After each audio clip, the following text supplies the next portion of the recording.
Ele é a imagem do Deus invisível. Ele é Senhor sobre a criação, pois nele foram criadas todas as coisas, nos céus e na terra. Sejam tronos, soberanias,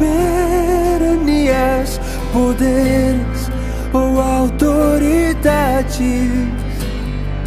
Ele é antes de tudo e a todos sustenta pela palavra, pois foi do agrado de Deus que em tudo Ele tenha supremacia.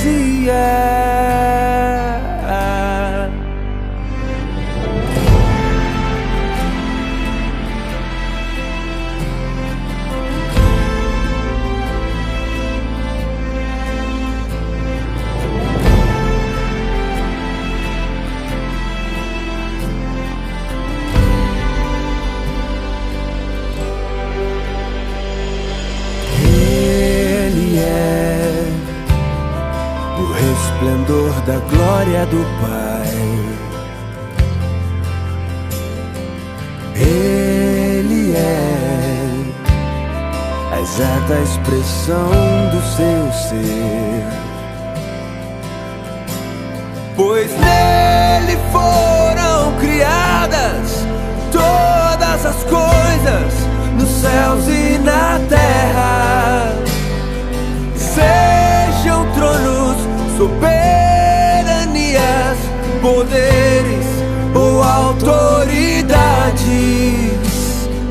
Ele é antes de tudo, de a todos sustenta pela palavra, pois foi do agrado de Deus que em tudo Ele tenha supremacia.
Segunda Reis, capítulo 5, diz assim a partir do verso 1: Ora, Naamã, chefe do exército do rei da Síria, era um grande homem diante do seu senhor, e de muito respeito, porque por ele o Senhor dera livramento aos sírios.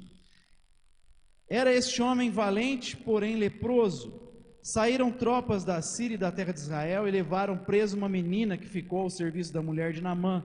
Disse esta sua senhora: Oxalá o meu senhor estivesse diante do profeta que está em Samaria, ele o restauraria da sua lepra. Naamã foi ao seu senhor, ele disse o que a menina da terra de Israel havia falado. Respondeu o rei da Síria: Vai, anda, e enviarei uma carta ao rei de Israel. Assim Naamã partiu, levando consigo 10 talentos de prata, 6.000 ciclos de ouro e 10 mudas de vestidos. Entregou a carta ao rei de Israel, que dizia: logo em chegando a ti esta carta, saberás que eu te enviei Naamã, meu servo, para que restaures a tua lepra. Tendo o rei de Israel lido a carta, rasgou as suas vestes e disse: sou eu Deus? Posso matar e vivificar? Porque este envia alguém a mim para ser restaurado a sua lepra? Notai, peço-vos e vede que busca ocasião contra mim. Quando Eliseu, o homem de Deus, ouviu que o rei de Israel rasgara as suas vestes, mandou dizer ao rei: por que rasgaste as tuas vestes? Deixa ouvir a mim e saberá que há profeta em Israel. Assim veio Naamã com os seus cavalos e com o seu carro e parou à porta da casa de Eliseu. Eliseu mandou-lhe um mensageiro dizendo: vai e lava-te 7 vezes no Jordão, e a tua carne te será restaurada e serás purificado. Porém Naamã indignou-se muito, e se foi dizendo: eu pensava que ele certamente sairia, por-se-ia em pé e invocaria o nome do Senhor seu Deus, agitaria a mão sobre o lugar infectado e me curaria da lepra. Não são Abana e Farfar, rios de Damasco, melhores do que todas as águas de Israel? Não poderia eu lavar-me neles e ser purificado? Assim se voltou e se foi com indignação. Chegaram-se a ele os seus servos e lhe disseram: meu pai, se o profeta te houvesse indicado alguma coisa difícil, não a terias feito? Quanto mais dizendo-te: lava-te e sejas purificado. Pelo que ele desceu, mergulhou no Jordão 7 vezes, conforme a palavra do homem de Deus, e a sua carne foi restaurada, e se tornou como a carne de um menino, e ficou purificado. Então voltou Naamã, o homem de Deus, ele e toda a sua comitiva, veio, pôs-se diante dele e disse: agora conheço que em toda a terra não há Deus senão Israel. Agora peço-te que aceitas um presente do teu servo. Respondeu o profeta: tão certo como vive o Senhor em cuja presença estou, não o aceitarei. Instou Naamã com ele para que o aceitasse, mas ele recusou. Disse Naamã: se não queres, contudo, dê-se ao teu servo uma carga de terra que 2 mulas possam transportar, pois nunca mais oferecerá este teu servo holocausto, nem sacrifício a outros deuses, senão ao Senhor. Nisto perdoe o Senhor ao teu servo. Quando meu senhor entrar na casa de Rimom para lhe adorar, e ele se encostar na minha mão, e eu também me tenha de curvar na casa de Rimom, quando assim me curvar na casa de Rimom, nisto perdoe o Senhor ao teu servo. Disse Eliseu: vai-te em paz. Depois que Naamã se tinha afastado a uma pequena distância, aí vai falar do moço Geazi, que vai atrás dele e aceita aquela oferta que ele havia dado, e Eliseu recusado. Mas até aqui, quando Eliseu diz: vai em paz. Pai Santo, nós te damos graças pela tua palavra, pedimos nessa hora que o teu Espírito encontre os nossos corações abertos, Deus, a nossa mente tranquilizada por ti, leve embora qualquer tipo de ansiedade, agitação do nosso coração, para que a tua palavra seja ministrada em cada um de nós e venha fortalecer a nossa vida, é o que nós te pedimos em nome do teu Filho Jesus. Amém. Meus irmãos, conforme nós dissemos, a partir desse mês de outubro, no começo, nesse primeiro domingo, vamos falar sobre a reforma protestante, como nós temos o costume de fazer já há alguns anos nessa igreja, mas porém um pouco diferente do que nos anos anteriores.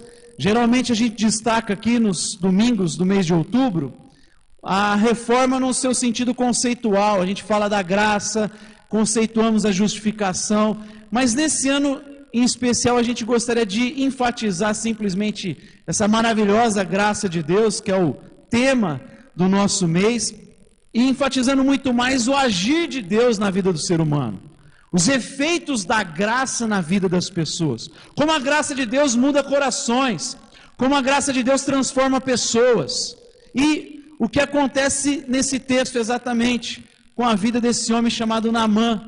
Naamã, ele estava alheio à etnia de Israel, não pertencia àquele povo, ele estava alheio às promessas de Deus ali, ele não tinha a lei como os judeus tinham, como os israelitas tinham, ele estava alheio a tudo isso, e mesmo assim foi alvo da ação de Deus, foi alvo da misericórdia de Deus. Eu gostaria de falar com os irmãos, pensar rapidamente nessa ação graciosa de Deus na vida de Naamã. Primeira coisa que esse texto mostra para nós, é que Deus no seu agir gracioso, fala a nós, chega a nós, muitas vezes através do sofrimento. Deus na sua ação graciosa, chega ao ser humano, muitas das vezes através do sofrimento. Pensa comigo, o texto diz que Naamã era um poderoso guerreiro, era alguém respeitado na sua terra. O texto diz que ele tinha influência política porque era amigo do rei, tinha o favor do rei ao lado dele. Provavelmente um homem que tinha muito poder aquisitivo. Mas não é o poder aquisitivo, não é a influência política, não é a fama que o faz dobrar os seus joelhos diante de Deus. Não é isso que faz ele cair em si e perceber a sua realidade diante de Deus, mas é justamente a lepra que faz ele cair em si. Não é o dinheiro, não é a fama, não é o favor político, é a lepra, é o sofrimento, é a doença que faz esse homem reconhecer algo que o ser humano tem dificuldade em perceber, que nós não somos autossuficientes. Nós não somos autônomos. Nós não temos o controle da vida como pensamos ter muitas vezes. Essa é a maior enganação, ilusão que o ser humano cai. A gente pensa que é autossuficiente, que tem o controle da vida. Esse homem, tudo aquilo que ele tinha de bênçãos, ele não foi suficiente para que ele caísse em si e percebesse que ele, como todo ser humano aqui, é dependente de Deus. Todo mundo está aqui nessa noite porque Deus, pela sua graça, concedeu. Se você se levantou pela manhã, respirou e está caminhando, é porque a graça de Deus nos basta, te basta. E quando o sofrimento chega, esse homem percebe que ele é limitado. Quando o sofrimento chega, a vida de Naamã começa a mudar. É o sofrimento que faz esse homem cair em si, é o sofrimento que vai fazer esse homem olhar para o alto, olhar para Deus. C.S. Lewis ele vai dizer que Deus sussurra no nosso ouvido através da prosperidade, das bênçãos materiais, mas nós, sendo maus ouvintes, tapamos o nosso ouvido, e ele então gira o botão do amplificador através do sofrimento, então nós ouvimos o ribombar da sua voz, o seu grito através do sofrimento. Pela prosperidade ele sussurra, mas pelo sofrimento ele grita aos nossos ouvidos e mostra como nós precisamos dele, da graça dele. Me lembro de ler um livro antigo, onde um pastor norte-americano dizia para um pastor etíope: nós estamos orando por vocês na Etiópia, nós estamos orando para que vocês consigam ficar firmes diante de Deus por causa da tribulação, por causa da luta de vocês, por causa da escassez, por causa da pobreza, vocês possam ficar de pé diante de Deus. E aí, para sua surpresa, o pastor etíope diz para ele: não, você não entende, nós oramos por vocês aqui da Etiópia, porque para nós, hoje a gente se apega a Deus, a gente está lascado, a gente nem sabe se vai estar vivo no final do dia, a gente sofre perseguição, a gente tem dificuldade para se alimentar, nós precisamos em todo tempo estar agarrados em Deus, mas no meio da prosperidade, cercado de bênçãos, é muito fácil acreditar que é autossuficiente. E aí aquele pastor toma um choque de realidade. Vamos orar por vocês na Etiópia. Cara, aqui ou a gente se agarra a Deus ou está lascado. A gente não tem onde se agarrar. Aliás, é justamente por isso que geralmente os ricos perguntam para Jesus: o que nós podemos fazer para herdar a vida eterna? Pode ver que quem faz esse tipo de pergunta para Jesus é religioso ou rico. O que eu tenho que fazer, bom mestre, para herdar a vida eterna? Mas para o pobre geralmente é Jesus que faz a pergunta: o que você quer que eu faça por você? Está lascado, tem misericórdia, né? Senhor, me socorra, Senhor, tem misericórdia de nós. Já está agarrado em Deus, não tem onde se agarrar. Por isso que é muito mais fácil esse se voltar para Deus. Não porque Jesus tem alguma coisa contra uma classe, lógico que não. É porque esses têm muito mais dificuldade em reconhecer que são dependentes. É por isso que Jesus se entristece com o jovem rico, porque o sentimento dele é de autossuficiência. O sofrimento, já diz o poeta, que muitas vezes nos humaniza. A gente precisa, como cristãos, aprender a ouvir a voz de Deus diante do sofrimento, diante da luta, da tribulação. Como eu já citei muitas vezes aqui, não é por acaso que a palavra tribulação quase sempre vem acompanhada do verbo produz. Tribulação produz esperança, tribulação produz perseverança, tribulação produz caráter aprovado. A tribulação, ela forja o caráter dos filhos de Deus. Ela molda a nossa vida, a tribulação. Não é uma maldição a tribulação. Tem muito crente que a hora que vem a luta fala, tem misericórdia, Senhor, é o diabo. Muitas vezes é Deus mesmo trabalhando. Paulo diz para os discípulos que ele formava, é necessário entrar no reino de Deus através de muitas tribulações. Nos importa entrar no reino de Deus através de muitas tribulações. Tiago vai dizer na sua carta, considere motivo de toda alegria o fato de passar por diversas provações. Porque a prova da sua fé produz perseverança, a perseverança deve ter ação completa, a fim de que sejais perfeitos e íntegros, sem lhes faltar coisa alguma.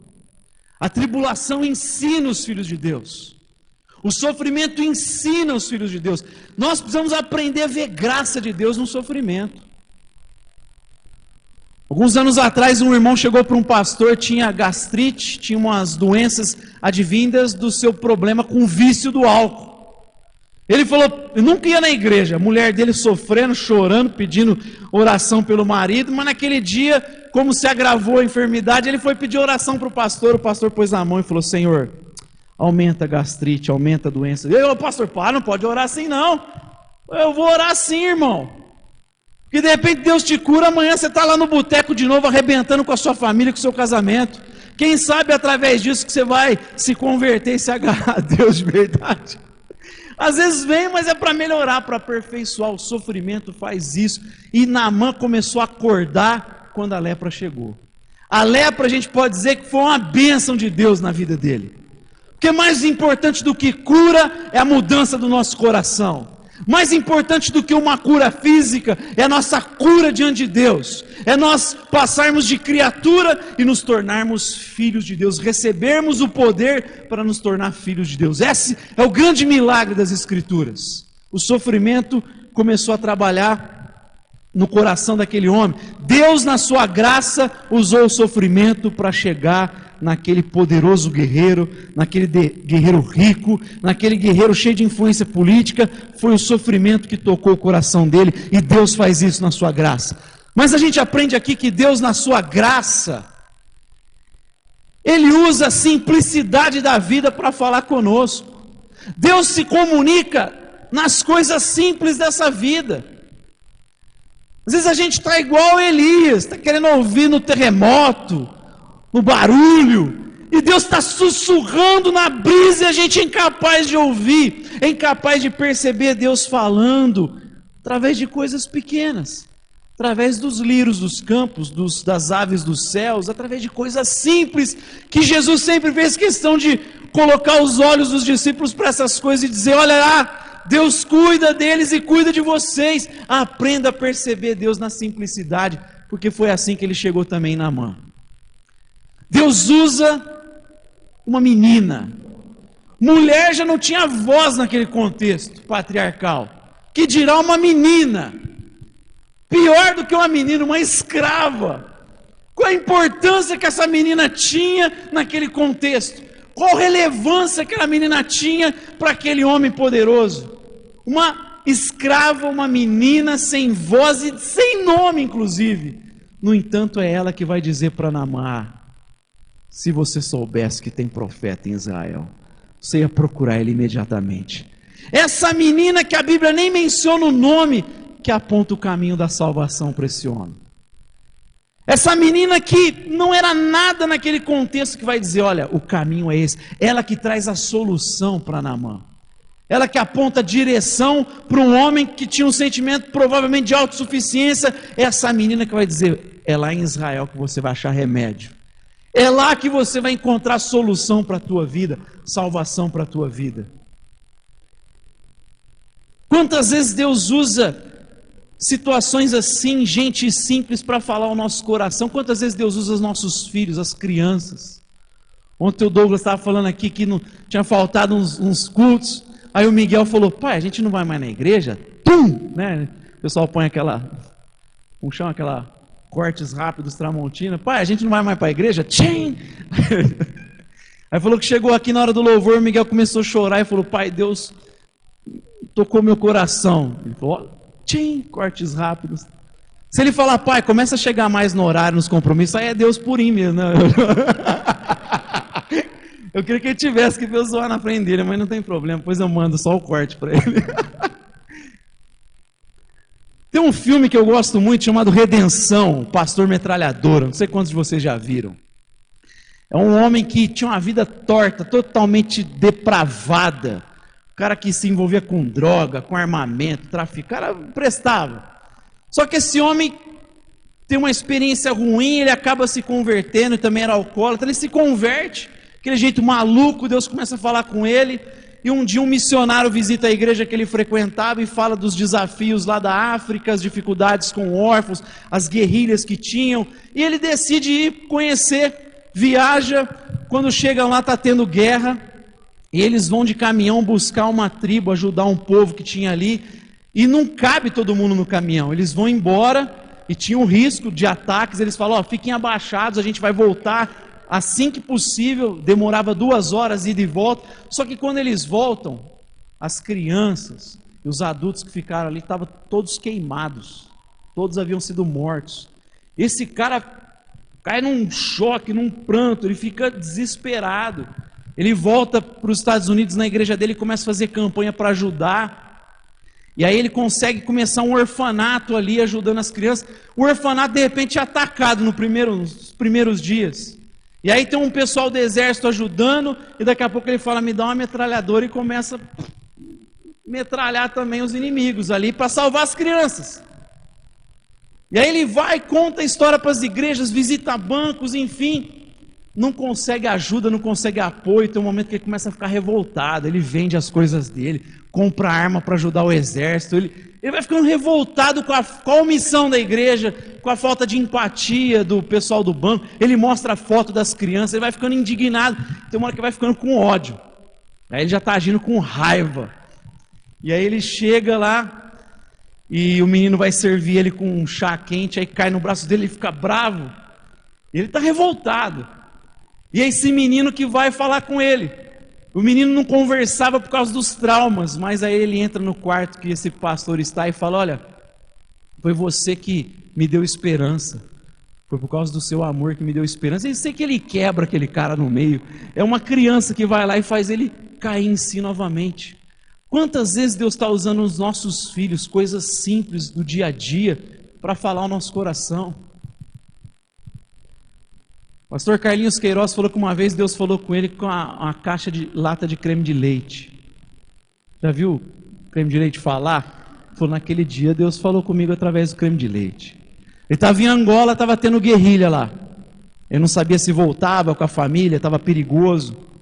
E naqueles dias ele estava querendo que a esposa fizesse um doce lá, mas não achava creme de leite para fazer o doce que ele gostava. Não tinha, estava em falta. Eles orando para saber se deviam ficar em Angola, ir embora para o Brasil e tal, naquela oração, até que passado alguns dias ele chega em casa, um irmão não sei de onde chegou e deixou uma doação com 2 caixas cheias de lata de creme de leite, e como se ele olhou para o creme de leite, como se Deus falasse para ele, olha, eu estou cuidando até da sua vontade de comer doce, pode ficar tranquilo aqui que a minha missão através de você não acabou. Ele falou, irmão, Deus falou comigo através da lata de creme de leite. Isso aí é sensibilidade, a gente precisa aprender a ser sensível à voz de Deus, perceber Deus nessas coisas simples, porque Ele está falando em todo o tempo, amém?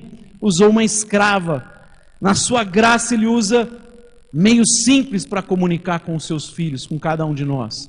Mas Deus na sua graça, Ele também faz cair por terra o nosso senso de religiosidade meritocrática.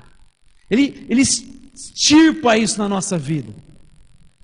Só existem 2 modos de pensar basicamente em relação a Deus. Você tem um ser humano que tenta se conectar com Deus através das boas obras, ou você tem um ser humano que se rende ao sacrifício de Cristo e fala, eis-me aqui, e crê naquilo que Jesus fez. Só existe a religião de Abel e a religião de Caim. De um lado tem alguém que mata um novilho e está reconhecendo que precisa de um substituto entre Deus e eu, cada um de nós. O sangue precisa ser derramado, porque sem derramamento de sangue não há remissão de pecados. Tem alguém reconhecendo, apontando para o sacrifício do cordeiro. Por isso que o escritor de Hebreus diz, pela fé a oferta de Abel foi aceita, foi superior à de Caim, porque foi pela fé no sacrifício.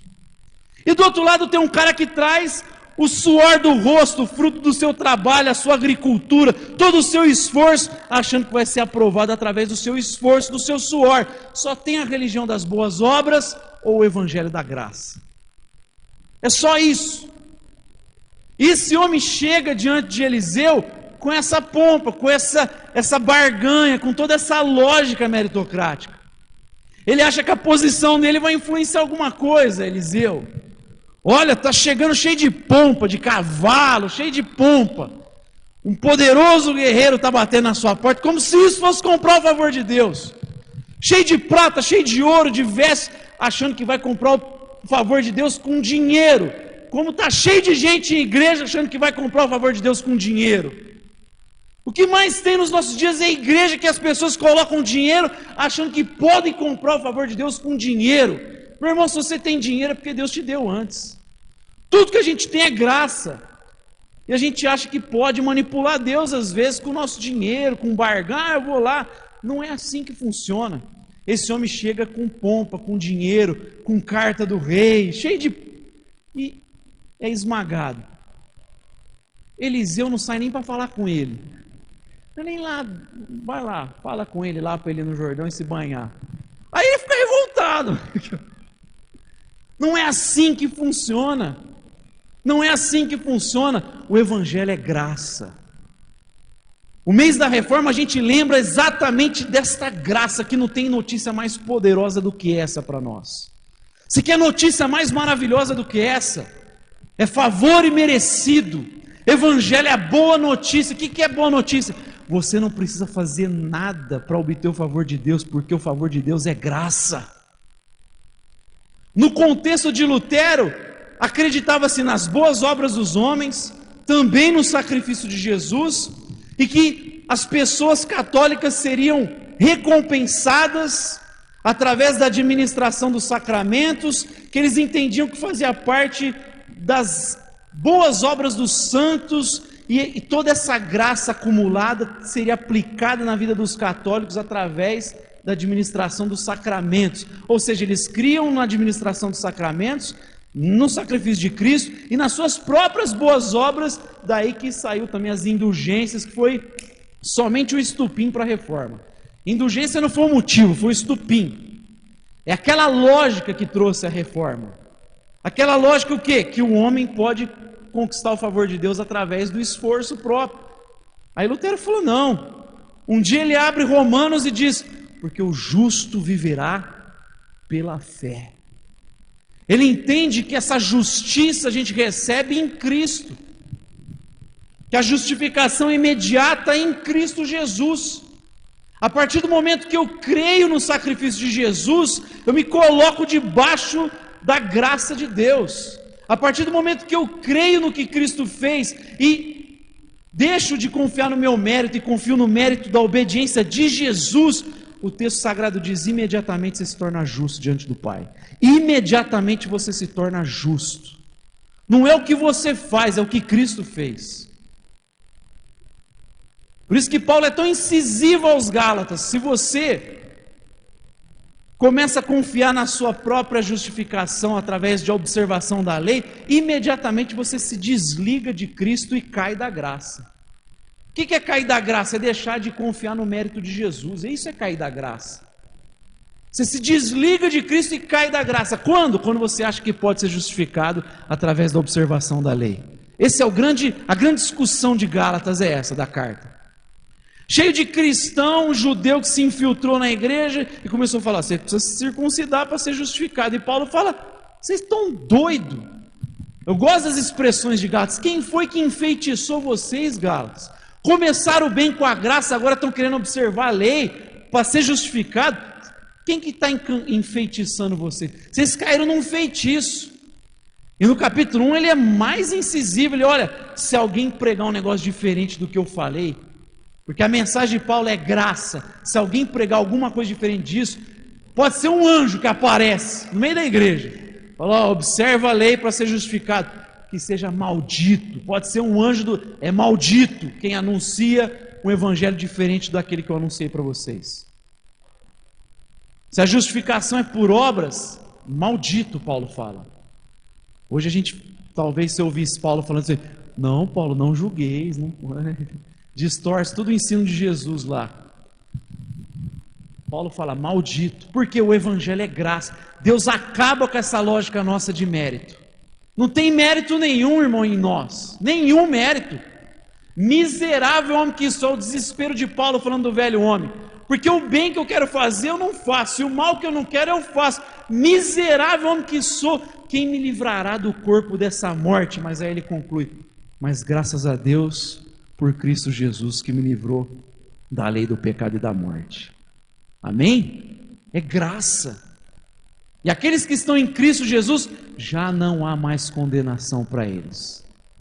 Não tem mais condenação sobre alguém que se colocou debaixo de Cristo Jesus. Aqui a gente aprende que esse senso meritocrático está sendo esmagado por Deus. Você não vai comprar o favor por causa de dinheiro, por causa da tua posição. Estou nem aí que você é amigo do rei, que você é amigão dele. Não estou nem aí para isso. Vai se banhar no Jordão lá, vai. E a gente aprende uma outra coisa aqui. Que Deus na sua graça também arrebenta com o nosso orgulho. Quebra com o nosso orgulho. Esse homem vai cheio de condicionamento também, né? Poxa, eu pensei que ele ia sair, ficar do meu lado, invocar o Deus de Israel, pôr a mão na lepra. Por que ele acha que Deus está condicionado à forma também? Da onde que ele tirou que tinha que ser assim? Ô pastor, mas se não tiver assim, acontecer assado, Deus não age, né? Para Deus agir tem que estar isso, isso e aquilo. Não é assim, Deus não é preso à forma. Isso que é mais absurdo que o paralítico, quase 40 anos paralítico, 4 décadas.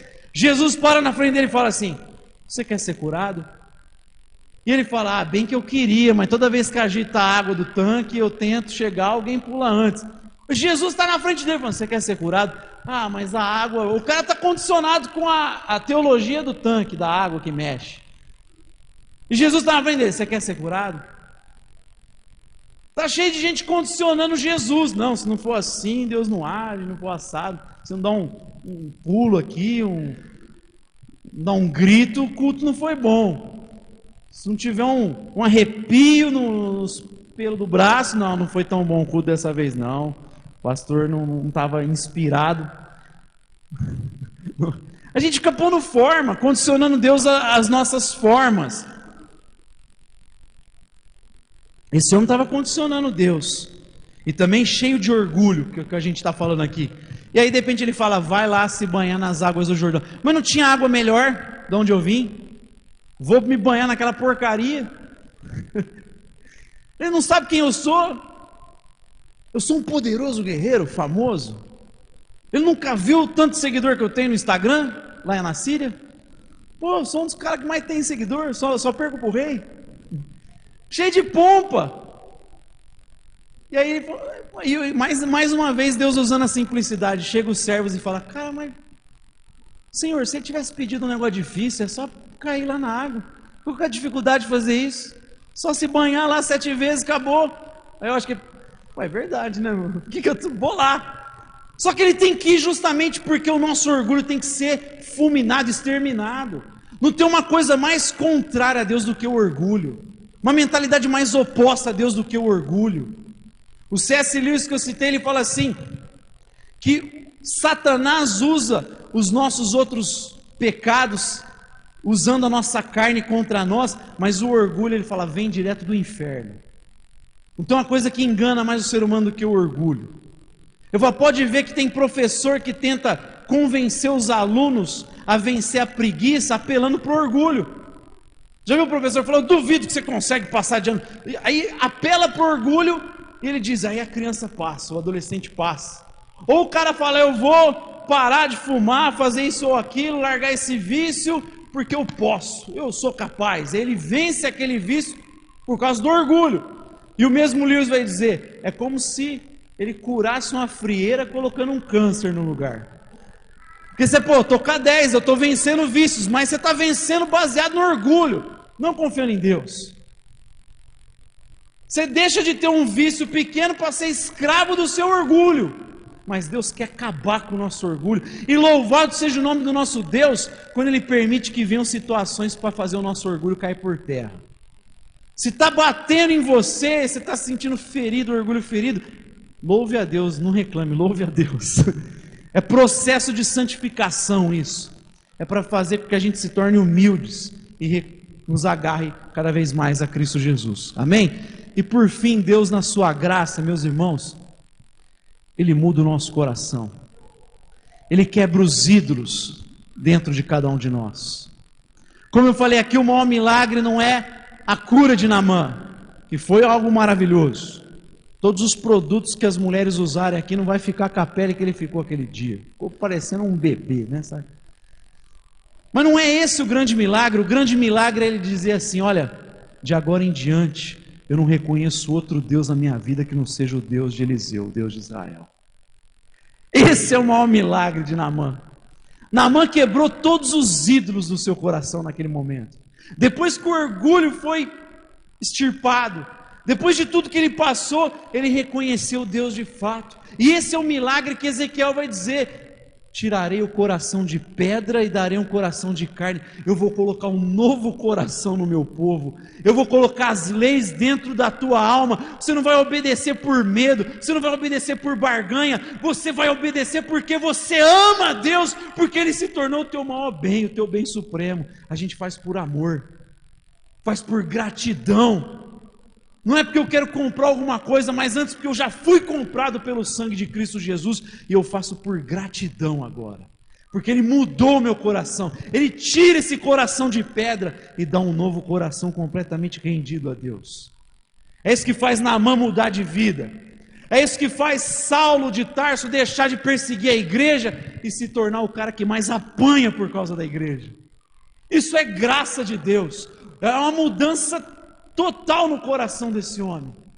Tira todo aquele senso legalista, aquele senso farisaico de Paulo, e coloca uma paixão extraordinária por Deus e pela sua igreja. De modo que ele diz para os colossenses: eu preencho no meu corpo o que resta das aflições de Cristo Jesus em favor da igreja. É o que faz ele dizer: porque para mim o viver é Cristo e o morrer é lucro. É o que faz ele dizer: eu não importo com a minha vida, desde que eu complete o meu ministério de anunciar o evangelho da graça de Deus. Ágabo chega e diz: o dono desse cinto, pega o cinto de Paulo e fala: vai para Jerusalém e vai sofrer nas mãos das autoridades. E Paulo diz: eu não importo com a minha vida, não considero ela preciosa. O que importa para mim é concluir o ministério que Deus me confiou. É isso que importa. Eu quero viver para o evangelho. Gente, só diz isso quem foi transformado na alma. É um John Newton que foi cantado aqui, que levava escravos para a Inglaterra, e quantos morreram naqueles trajetos, até o dia que esse homem se converte, ele muda completamente, se torna um pastor, discipulam, e o discípulo dele vai acabar com a lei da escravidão, e ele escreve Amazing Grace, maravilhosa graça. Eu era um pecador, eu era cego, mas agora eu vejo por causa da graça. A graça mudou o meu coração, mudou os meus olhos. Quem assiste o filme, ele diz assim: eu só sei de uma verdade, eu sou um grande pecador e Cristo é um Salvador. Ele muda.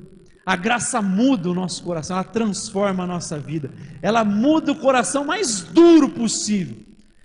Por isso que você tem que orar pelos seus. Que às vezes aos olhos humanos a gente fala: é impossível esse cara se converter, mas a graça pode mudar. A graça pode mudar. Às vezes a área da tua própria vida que você fala: pai, está difícil eu mudar, eu tenho muitos condicionamentos. A gente precisa crer que a graça pode transformar.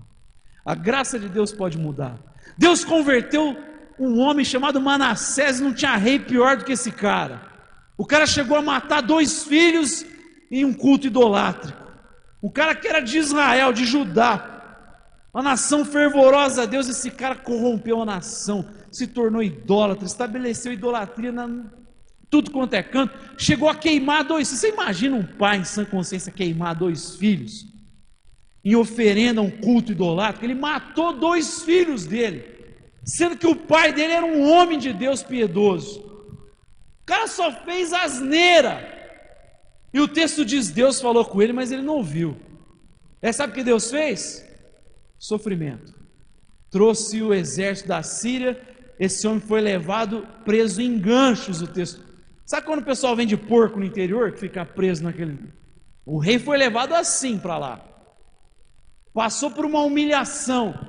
Mas Deus é tão gracioso que lá no cárcere o texto fala: Manassés se humilhou muito diante de Deus. E Deus ouviu o clamor dele, restaurou esse homem, trouxe ele de volta para Judá, e esse homem restaurou toda a nação de novo, quebrou os postes ídolos, se arrependeu totalmente. Por quê? Porque a graça de Deus muda corações. Amém? Vamos ficar de pé, ter uma palavra de oração.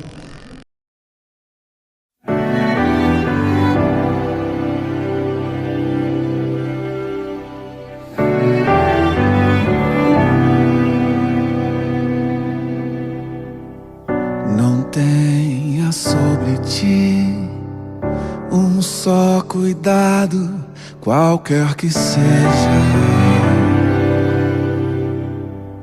pois somente um seria muito para ti. É meu, somente meu, todo o trabalho. E o teu trabalho é descansar em mim. É meu, somente meu, todo o trabalho. E o teu trabalho é descansar em mim.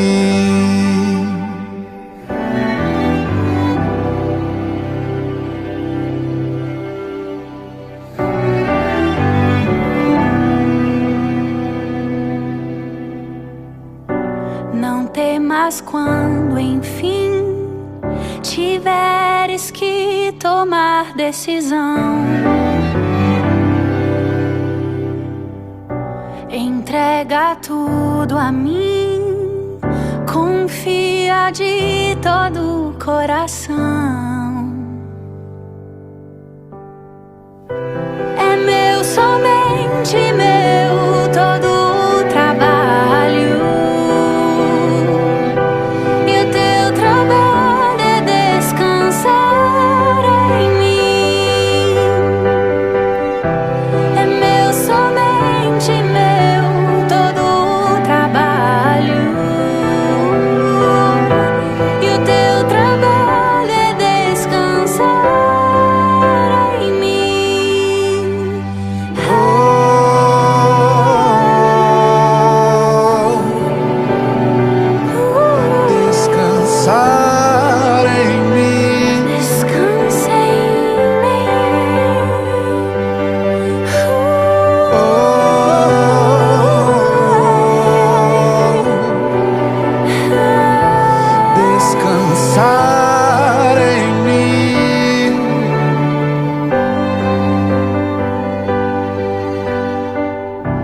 É meu, somente meu, todo o trabalho.